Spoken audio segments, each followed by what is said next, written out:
तो आप सभी लोगों का स्वागत है आज के इस वीडियो लेक्चर में। और जैसा कि आप लोगों को मालूम ही है कि हम लोग features of the Indian constitution के ऊपर एक सीरीज कर रहे हैं और ये काफ़ी कॉम्प्रिहेंसिव मैनर में और बहुत ही इलाबोरेट मैनर में हम लोग एक एक बात को उसमें कवर कर रहे हैं। तो जो इससे जो पहले वाला जो वीडियो लेक्चर था, we were talking about a special feature of our constitution, that our constitution has a fine blend of rigidity and flexibility. और उसी दरमियान हम लोगों ने काफी ये डिटेल्ड रूप से ये चर्चा की थी कि रिजिड कॉन्स्टिट्यूशन का क्या अर्थ होता है, और फिर हम लोगों ने देखा था कि फ्लेक्सिबल कॉन्स्टिट्यूशन का उसका अर्थ क्या होता है, उसकी ये मीनिंग क्या होती है। और इस बारे में हम लोगों ने बहुत ही विस्तृत ढंग से इस चीज को ये समझा था कि हमारा जो संविधान है, हमारा जो कॉन्स्टिट्यूशन है, it is not so rigid just like as of the constitution of the United States of America. यानी कि अमेरिका का संविधान जितना कठोर है, जितना रिजिड है, और अमेरिकी कॉन्स्टिट्यूशन में अमेंडमेंट्स को लाना जितना कम्बरसम है, जितना कठिन है, तो उतने लेवल की कठिनता जो है वो हमारे कॉन्स्टिट्यूशन में मौजूद नहीं है। लेकिन इसका यह भी मतलब नहीं है कि हमारा कॉन्स्टिट्यूशन इतना फ्लेक्सिबल भी है जिससे कि जैसी की स्थिति हम लोग ये ब्रिटेन में पाते हैं। तो एक बहुत ही यानी कि संतुलन की स्थिति, एक बैलेंस की स्थिति को रखी गई है हमारे कॉन्स्टिट्यूशन में, so far as the amending procedure of our constitution is concerned। यानी कि जहां तक कि हमारे कॉन्स्टिट्यूशन में किसी भी प्रकार के अमेंडमेंट को लाने का ये प्रश्न है तो उस मामले में एक बैलेंस की स्थिति को रखा गया है। मतलब हमारे कॉन्स्टिट्यूशन मेकर्स ने पार्लियामेंट्री सोवर्जिनिटी, क्योंकि आप देख लीजिए ब्रिटेन की स्थिति क्या है, ये सब काफी कंसेप्चुअल बातें हैं। ब्रिटेन का हालांकि वहां कोई रिटन कॉन्स्टिट्यूशन एज सच तो है नहीं, लेकिन जो भी वहां के शासन के और प्रशासन के जो फंडामेंटल प्रिंसिपल्स हैं, उन प्रिंसिपल्स को वहां की पार्लियामेंट जो है, यानी वहां की संसद जो है, उसके कंट्रोल में, यानी कि उसके पास ये शक्ति प्राप्त है कि वो उन फंडामेंटल प्रिंसिपल्स को जिस भी तरीके से चाहे वो बदल सकती है, उसे वो यानी अमेंड कर सकती है, उसके अंदर डिजायरेबल चेंजेस को वो ला सकती है। तो हमने एक वीडियो लेक्चर में इस भी चीज को मैंने बताया था कि there is a situation of parliamentary sovereignty in the case of the Great Britain. यानी कि जो ब्रिटिश ये व्यवस्था ये प्रिवेल करती है, उसमें पार्लियामेंट की सोवर्जिनिटी है, यानी कि संसदीय संप्रभुता है, और संसद किसी भी प्रकार के कानून को बना सकती है, किसी भी कानून को वो रिपील कर सकती है, यानी वापस ले सकती है, किसी भी कानून में वो डिजायर्ड वो चेंजेस को ला सकती है। That means in Britain the parliament is omnipotent. Parliament जो है ये सर्वशक्तिमान है, सर्वशक्तिशाली है। And no institution can raise any question mark over the wisdom और the sovereignty of parliament in Britain. तो जहां पे जिस सिस्टम में पार्लियामेंट्री सोवरेनिटी होती है, संसद की संप्रभुता होती है या संसद की सर्वोच्चता होती है, तो फिर वहां पे कॉन्स्टिट्यूशंस के अंदर, यानी कि जो भी वहां के उस देश का जो संविधान है या शासन की जो मूलभूत ये सिद्धांत हैं, उनके अंदर परिवर्तन करना या उनके अंदर अमेंडमेंट्स को लाना ये बहुत ही आसान हो जाता है। और जो वहां की पार्लियामेंट है, वो पार्लियामेंट अपनी लेजिस्लेटिव पावर का इस्तेमाल करते हुए, क्योंकि हम लोग जानते हैं कि पार्लियामेंट के पास विधायी शक्ति होती है, लेजिस्लेटिव पावर होता है, तो पार्लियामेंट अपनी विधायी शक्तियों का इस्तेमाल करते हुए ही वो संविधान में किसी भी प्रकार का वो परिवर्तन वो ला सकती है। तो ऐसे सिस्टम में कॉन्स्टिट्यूशन जो होता है वो काफी फ्लेक्सिबल होता है। लेकिन दूसरी तरफ आप देखिए, मैंने बहुत ही विस्तृत ढंग से इसको भी समझाया था कि जिस देश में रिटन कॉन्स्टिट्यूशन है जैसे कि यूनाइटेड स्टेट्स ऑफ अमेरिका, और जहां पर कि एक फेडरल सिस्टम मतलब शासन की एक संघीय व्यवस्था काम कर रही है, तो वहां पे पार्लियामेंट्री सोवरेनिटी की स्थिति नहीं पाई जाती है। यानी ऐसा नहीं है कि आप अगर अमेरिका में चले जाओ तो अमेरिका में जो वहां की संसद है, जिसे कि अमेरिकी एक यानी कि एक कांग्रेस बोलते हैं, तो अमेरिकी कांग्रेस जो है वो ओमनीपोटेंट नहीं है। यानी अमेरिकी एक कांग्रेस को भी जो वहां का लिखित संविधान है, जो वहां का रिटन कॉन्स्टिट्यूशन है, उस रिटन कॉन्स्टिट्यूशन के दायरे के अंतर्गत रहते हुए ही उसको कार्य करना होता है। यानी अपने ये विधायी कार्यों को, अपने लेजिस्लेटिव वर्क्स को उसे ये करना पड़ता है। और अगर वो किसी भी प्रकार से जो वहां के कॉन्स्टिट्यूशन के द्वारा मैंडेटेड जो लेजिस्लेटिव पावर्स है, उन लेजिस्लेटिव पावर्स का अगर वो ट्रांसग्रेशन कर रही है या उसका उल्लंघन कर रही है अगर वहां की कांग्रेस, तो फिर वहां की जुडिशरी जो है ये बीच में आ जाती है। जो वहां पे जुडिशरी है वो तुरंत ही वो वैसे ये कानूनों के इम्प्लीमेंटेशन के ऊपर वो रोक लगा सकती है और वैसे कानूनों को निरस्त भी कर सकती है, यानी कि नल एंड वॉइड वो घोषित कर सकती है। तो एक संघीय व्यवस्था में जहां पर कि जिसका कि एग्जाम्पल मैंने दिया कि अमेरिकन यानी व्यवस्था एक फेडरल सिस्टम है वहां पे, तो वहां पे पार्लियामेंट्री सोवरेनिटी की स्थिति नहीं है। पार्लियामेंट ही सर्वोच्च सत्ता नहीं है, बल्कि वहां पे जुडिशियल रिव्यू, जुडिशियल सुप्रीमेसी जिसे बोलते हैं, हिंदी में हम लोग जिसको यानी कि न्यायिक सर्वोच्चता बोलते हैं, तो न्यायिक सर्वोच्चता का सिद्धांत वहां पे लागू होता है। यानी कि द अमेरिकी ये Congress will have to work under the limitations of the constitution or under the parameters of the constitutional mandate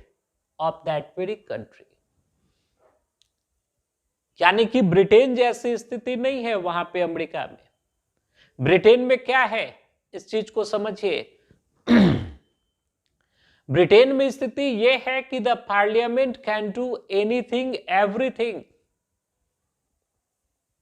there is no any authority in Britain to restrict any foundation upon the wisdom of the, or to impose any restriction over the wisdom of the parliament. यानी parliament का जो wisdom है, British parliament का जो wisdom है, उस wisdom के ऊपर किसी भी प्रकार के रेस्ट्रिक्शन को नहीं लगाया जा सकता है आपको ये ब्रिटेन में। तो आप देखिए, इसको थोड़ा रिलेट कीजिए, यानी कि जिस व्यवस्था में पार्लियामेंट्री सोवर्जिनिटी होती है, संसदीय सर्वोच्चता होती है, आप देखिएगा वहां के जो कॉन्स्टिट्यूशंस होते हैं वो ज्यादा फ्लेक्सिबल होते हैं। फ्लेक्सिबल इसलिए होते हैं कि पार्लियामेंट अपनी विधायी शक्तियों का, यानी कि कानून बनाने की शक्तियों का इस्तेमाल करके ही वो संविधान के अंदर अपेक्षित बदलावों को या अपेक्षित अमेंडमेंट्स को वो ला सकती है। पार्लियामेंट वहां की सक्षम होती है। और दूसरी तरफ थोड़ा रिलेट कीजिए आप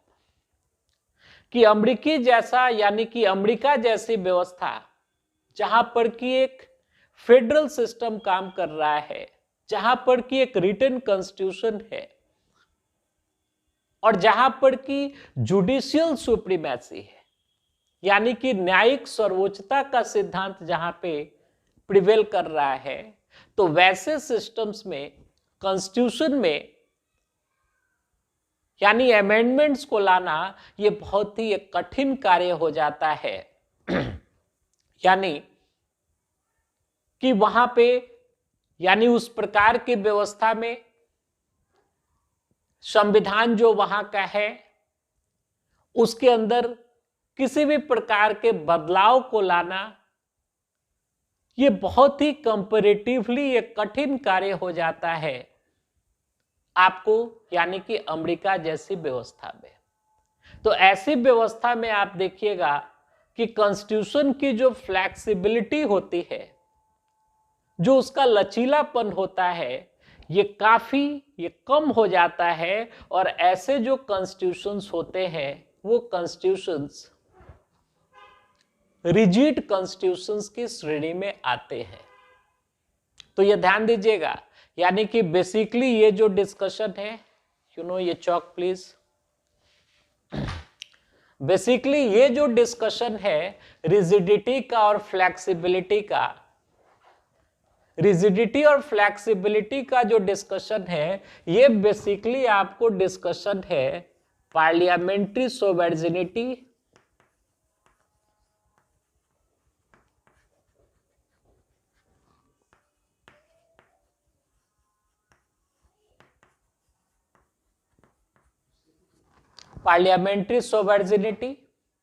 पार्लियामेंट्री सोवर्जिनिटी को हम लोग इसी को हिंदी में बोलते हैं संसदीय संप्रभुता।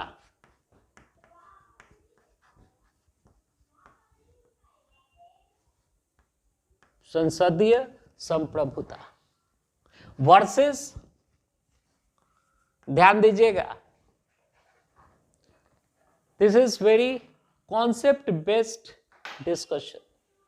और दूसरा हमने ये टर्म का यूज किया था क्या, जुडिशियल सुप्रीमेसी।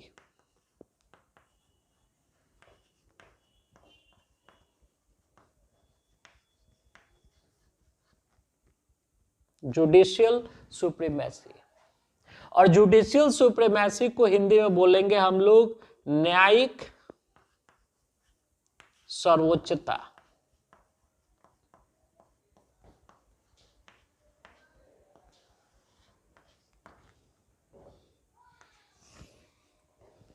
तो कॉन्स्टिट्यूशन के रिजिडिटी यानी रिजिड होने या उसके फ्लेक्सिबल होने का जो डिस्कशन है, वो डिस्कशन कॉन्सेप्चुअली रिलेट करता है किस चीज से,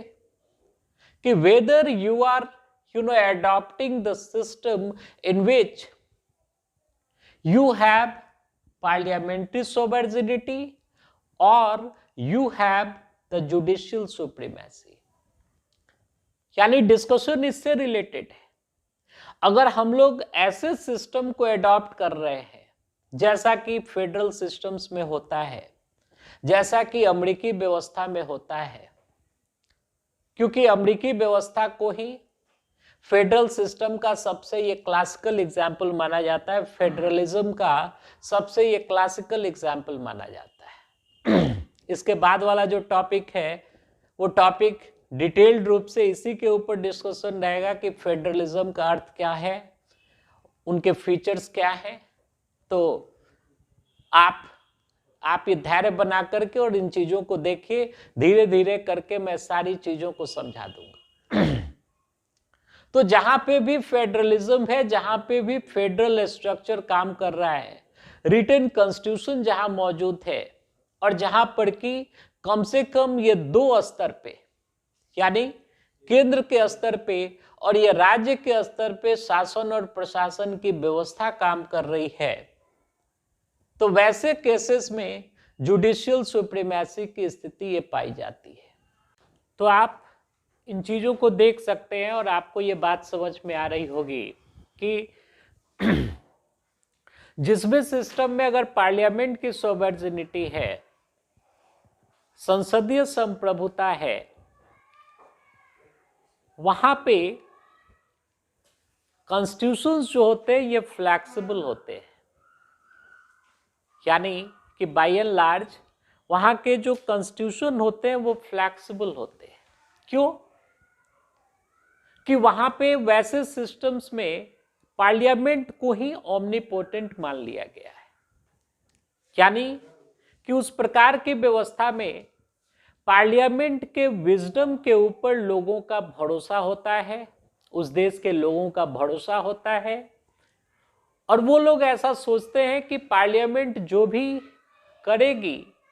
या पार्लियामेंट ये जिस भी प्रकार के लॉ को ये बनाएगी या किसी लॉ में किसी प्रकार का अमेंडमेंट करेगी, कुछ भी करेगी, लोगों को भरोसा है, वहां के सिस्टम को भरोसा है, और इससे ऊपर के लेवल पे हमको जाने की जरूरत नहीं है। तो ऐसी स्थिति में रिटन कॉन्स्टिट्यूशंस के अंदर जो सैंक्टिटी पाई जाती है, उस ये सैंक्टिटी का यानी अभाव जो है वो वैसे सिस्टम में होता है। लेकिन आप अमेरिकी व्यवस्था को देखिए, यानी डिस्कशन यही से था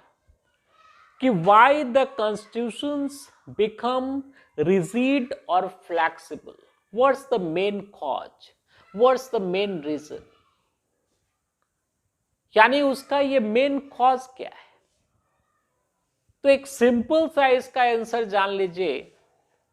कि when you believe 100% upon your parliament और upon your legislative organ of the governance, then you will never go for the rigidity in your constitution. तो आप कभी भी कॉन्स्टिट्यूशन को रिजिड नहीं बनाइएगा, क्योंकि आपका विश्वास है पार्लियामेंट के ऊपर, और पार्लियामेंट की जो लेजिस्लेटिव शक्ति है, जो विधायी शक्ति है, वो अपने आप में सक्षम होती है कि स्थिति और परिस्थिति के हिसाब से वो कानून को बनाए और उस कानून को लागू किया जाए। लेकिन अमेरिका का एक्सपीरियंस जो है ये कुछ और कहता है। अब आप यहां से ये सवाल उठा सकते हैं, एक बहुत ही फंडामेंटल क्वेश्चन यहां से यानी राइज हो सकता है कि why the American people chose to have judicial supremacy in their system, यानी अमेरिका में जो सिस्टम काम कर रहा है, उस सिस्टम में जो अमेरिकी लोग थे, जो वहां के फाउंडिंग फादर्स थे वहां के ये कंट्री के, उन लोगों ने न्यायिक सर्वोच्चता के सिद्धांत को उन लोगों ने क्यों ऑप्ट किया, क्यों पार्लियामेंट्री सोवर्जिनिटी को उन्होंने ऑप्ट नहीं किया। तो इसके भी पीछे वैलिड रीजंस है और बहुत ही इंटरेस्टिंग स्टोरी है। आप लोग जानते होंगे कि America, United States of America के जो अधिकतर स्टेट्स हैं उसमें, यानी जिन स्टेट्स को मिलकर के जो यूनाइटेड स्टेट्स ऑफ अमेरिका का निर्माण होता है, तो वहां यूनाइटेड स्टेट्स ऑफ अमेरिका के बनने के पहले ब्रिटिश लोगों का ही, ब्रिटिश शासकों का ही वहां पे ये शासन था, यानी कि ब्रिटिश साम्राज्य का ही वो अंग हुआ करता था, वो पूरा क्षेत्र। और वहां के लोगों ने इस चीज को एक्सपीरियंस किया था कि अगर लोगों के वेलफेयर को अगर सुनिश्चित करना है, सामान्य जनता के अगर कल्याण को सुनिश्चित करना है, तो केवल पार्लियामेंट के विजडम के भरोसे ही नहीं रहा जा सकता है। अब बात को समझिए, उन लोगों ने इस चीज को देखा था और उन लोगों ने इस चीज को महसूस किया कि मान लीजिए कि फॉर द टाइम बीइंग किसी पार्लियामेंट में, यानी कि किसी देश की संसद में चूड़ों का या खराब लोगों का या गलत लोगों की अगर मेजोरिटी हो जाए, तो वैसी स्थिति में कानून भी है वो गलत सलत वो कानून बनने लगेंगे। और ऐसा हो सकता है, ऐसा हो सकता है कि किसी पार्लियामेंट में, किसी देश की संसद में, अब मान लीजिए कि वहां के, यानी कि उस देश की जो जनता है, सामान्य जो जनता है, लोगों का दिमाग ही ये फिट जाए, लोगों को बात ही समझ में नहीं आए कि उचित क्या है और अनुचित क्या है। और आजकल तो ये सोशल मीडिया का, यानी कि दौर चल रहा है, अफवाहों का दौर चल रहा है, तो ऐसी स्थिति हो सकती है कि पब्लिक ओपिनियन ही कुछ इस प्रकार से बन जाए, या लोगों के ओपिनियन को इस प्रकार से माउल्ड ही कर दिया जाए, इस प्रकार से बदल ही दिया जाए कि लोग गलत को ही अच्छा समझने लगे। ऐसा पॉसिबल है और भिन्न भिन्न देशों में आज के टाइम में ऐसा हो रहा है। तो वैसी स्थिति में अगर पार्लियामेंट के ऊपर गलत लोगों का अगर मेजोरिटी हो जाएगा और पार्लियामेंट को आप सर्वशक्तिमान बना दीजिएगा, ओमनीपोटेंट बना दीजिएगा, तो फिर झेलना किसको पड़ेगा इसमें? आप जानते हैं, जब ऐसी स्थितियां उत्पन्न होती हैं तो सबसे ज्यादा झेलना पड़ता है उस देश की सामान्य जनता को ही। उनके ही अधिकारों का हनन होना शुरू हो जाएगा, उनका एक्सप्लॉयटेशन होना शुरू हो जाएगा, देश की व्यवस्था ये चरमराने लगेगी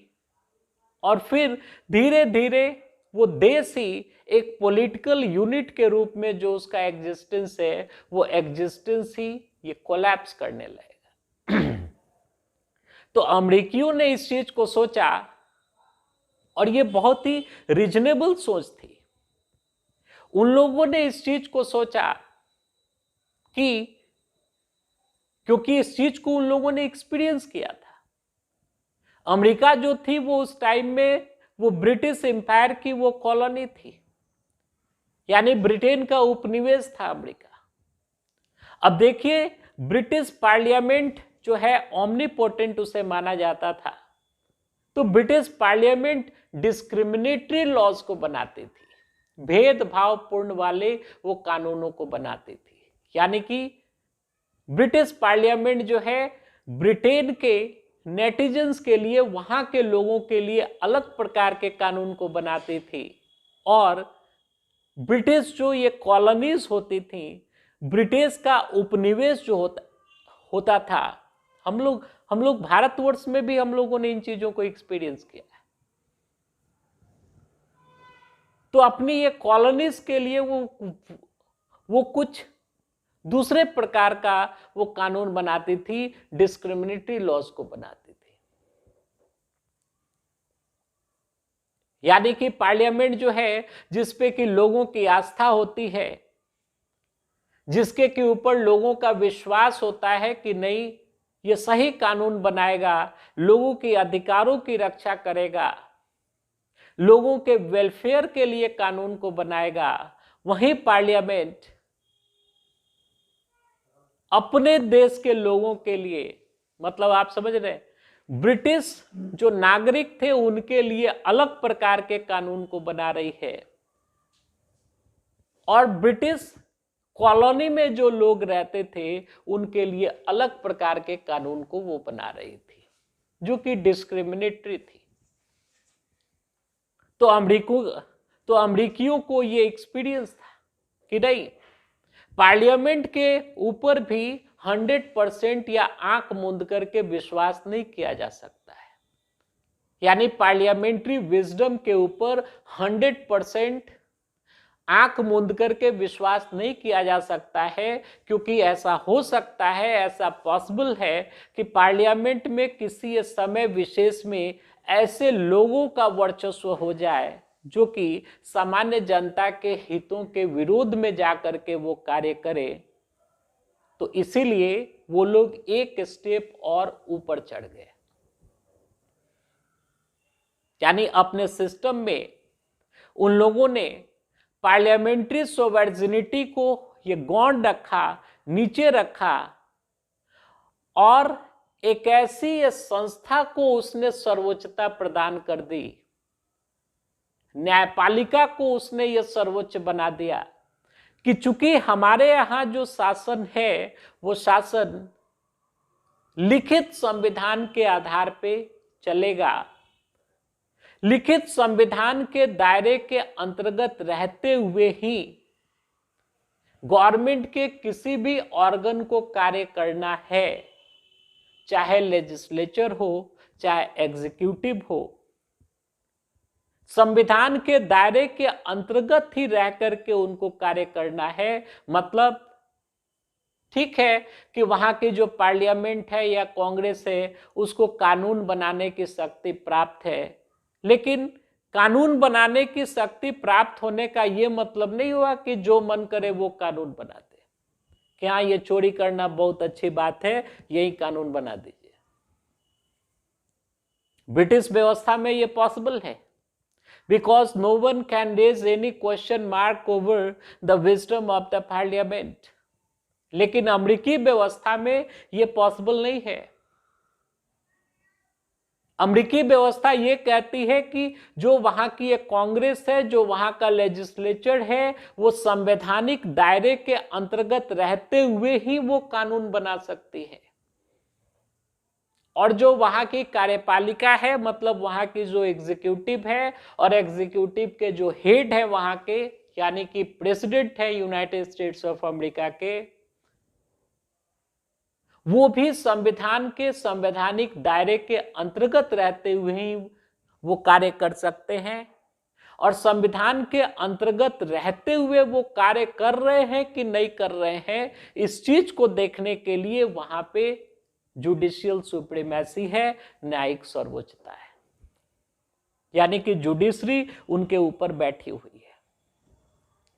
तो ऐसी जो व्यवस्थाएं होती हैं, वैसी व्यवस्थाओं में संविधान जो होता है, कॉन्स्टिट्यूशन जो होता है, ऑटोमेटिकली वो रिजिड हो जाएगा, वो कठोर हो जाएगा। यानी कि संविधान के अंदर संशोधन को लाना, यानी संविधान एक बहुत ही सैक्रेड डॉक्यूमेंट हो जाता है। ऐसी व्यवस्थाओं में सैंक्टम सैंक्टोरम की स्थिति ये मौजूद हो जाती है, और उसमें ये छेड़छाड़ करना या किसी भी प्रकार के अमेंडमेंट को करना या परिवर्तन को करना नैसर्गिक रूप से ये एक बहुत ही एक कठोर कार्य हो जाता है। ये ध्यान दीजिएगा, the discussion is on the very फाइनर aspects of all this things. तो बेसिकली किसी कॉन्स्टिट्यूशन के रिजिडिटी और फ्लेक्सिबिलिटी का जो प्रश्न है या उसका जो डिस्कशन है, वो बेसिकली इस चीज का डिस्कशन है कि आप अपने यहाँ, यानी कि कोई देश अपने यहाँ पार्लियामेंट्री सोवर्जिनिटी को रखना चाहता है कि अपने यहाँ जुडिशियल सुप्रीमेसी को रखना चाहता है। वो जितना ज्यादा पार्लियामेंट्री सोवर्जिनिटी को रखेगा उतना ही कॉन्स्टिट्यूशन फ्लेक्सिबल होगा, और जितना ही ज्यादा अपने यहां जुडिशियल सुप्रीमेसी को रखेगा वो कॉन्स्टिट्यूशन उतना ही रिजिड होते चला जाएगा। तो हमारा जब कॉन्स्टिट्यूशन ये बन रहा था तो उसमें हम लोगों ने मिड पाथ को चुना, बीच के रास्ते को चुना। मतलब हम लोगों के यहां जो फाउंडिंग फादर्स थे, हमारे देश के कॉन्स्टिट्यूशन मेकर्स जो थे, उन लोगों ने इस चीज को माना कि because the parliament of our country is the representative of the people's will, यानी लोगों की इच्छा शक्ति को रिप्रेजेंट करता है हमारा parliament. So that's why to a certain extent,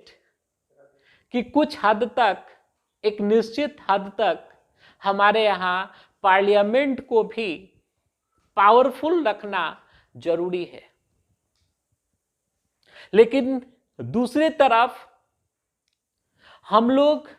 अमेरिकी व्यवस्था से भी इंस्पायर्ड थे, और चूंकि हम लोगों ने रिटन कॉन्स्टिट्यूशन को एडॉप्ट किया था अपने यहां,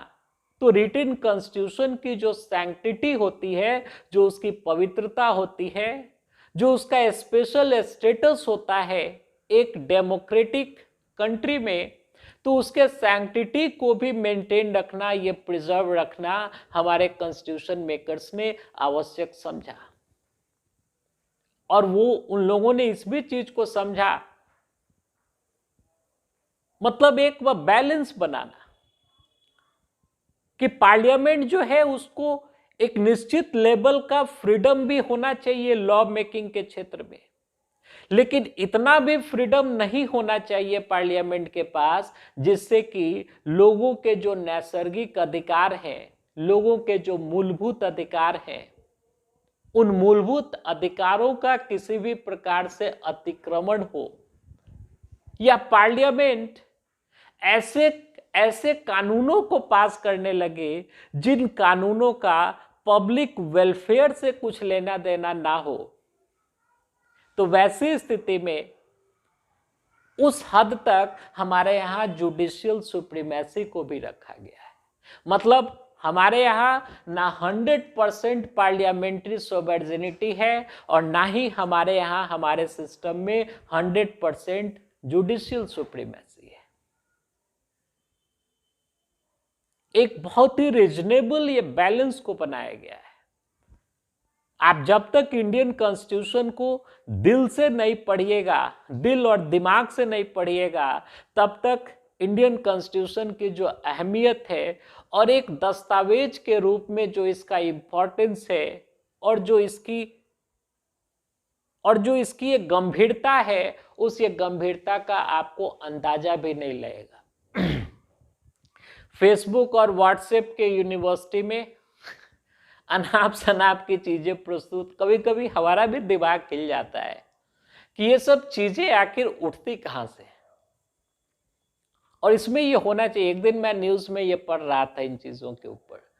तो अब शायद ये गवर्नमेंट ऑफ इंडिया को भी ये बात ये समझ में आ रही है कि there must be some reasonable restriction over